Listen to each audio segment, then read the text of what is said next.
Hi everyone, welcome to our first content module of Reclaiming Personalized Learning. The first we're in week 2, but really module 1 of our content. Remember that these are more involved.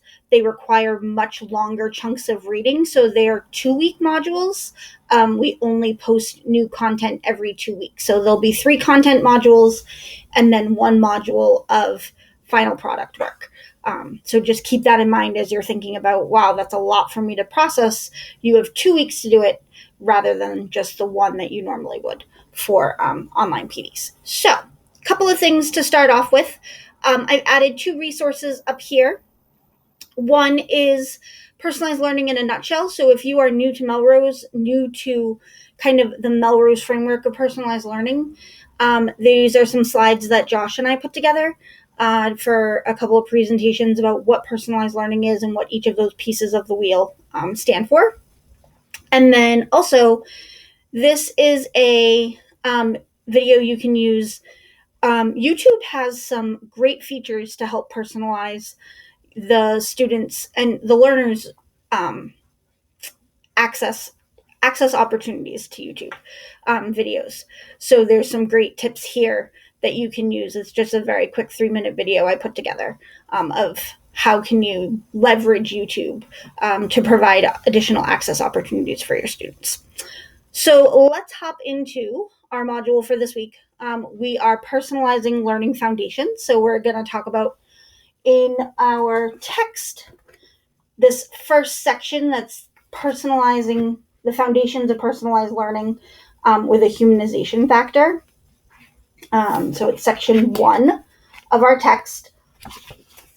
Starts right here, but we are going to read the introduction as well if you haven't read that yet. So you're really going to start here and read all the way to page 69 this week. So let's jump in.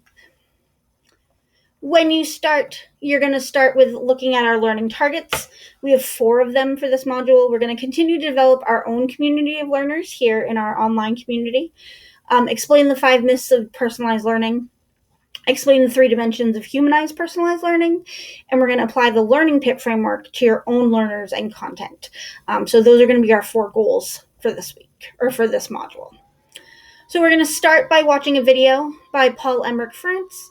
I was fortunate enough to be at this conference and see him live, and it was part of the reason that I really felt like his message matched well with what we were trying to do as we thought about personalized learning as we're recovering from the pandemic, and we're trying to bring the fun and the joy and the humanity back to our classrooms while leveraging all of our practices to ensure that there's equitable access and equitable outcomes for all. So you're going to watch the video and then write a 1 to 2 sentence initial reaction. That's it. That's all you're going to do for the Engage. You are welcome to read other people's reactions and respond, but they are not required. Explore, like I said, you're going to read the introduction and chapters 1 through 4 in Reclaiming Personalized Learning, this book right here. Ta-da! And it goes from page 1 to 69.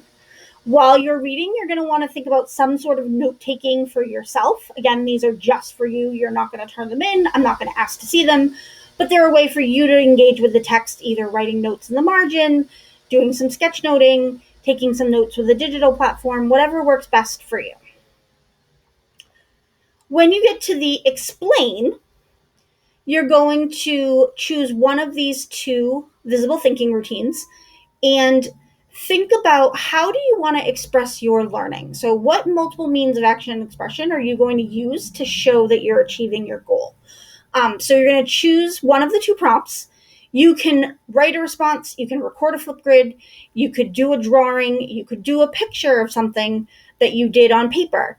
Whatever it might be, you're going to link your response, make sure that it's visible to everyone in the group.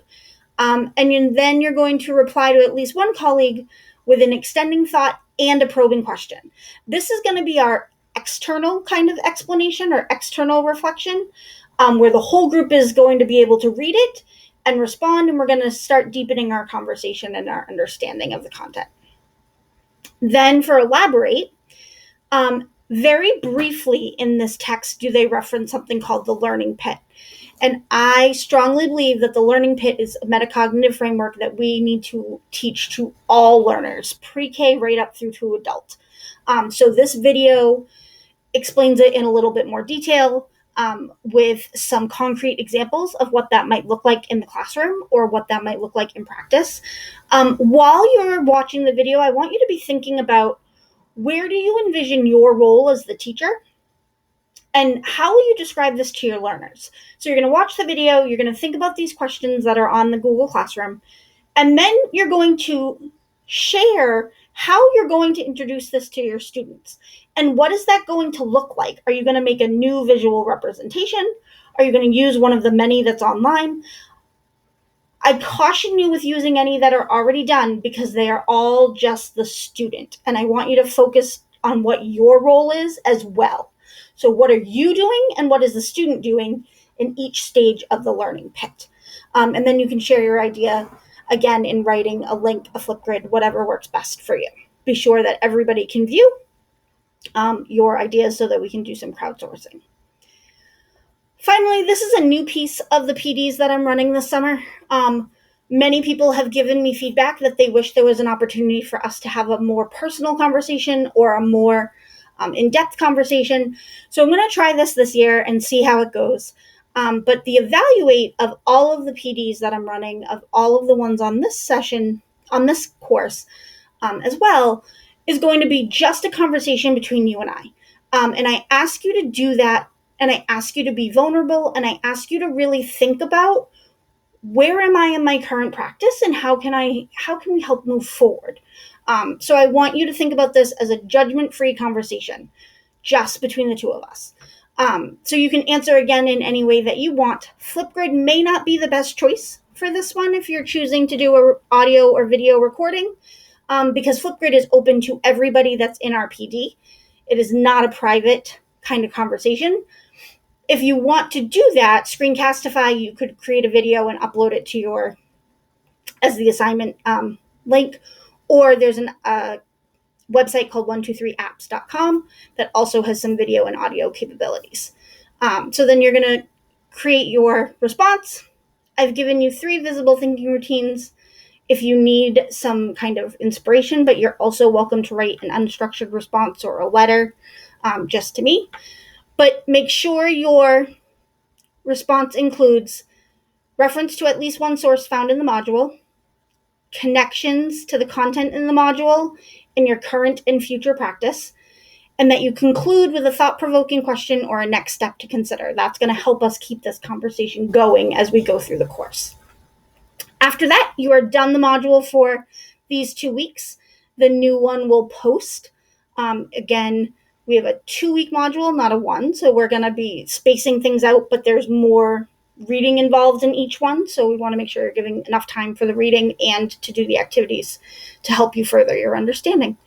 If you have any questions, please don't hesitate to reach out, and I'm looking forward to reading and learning with all of you. Bye.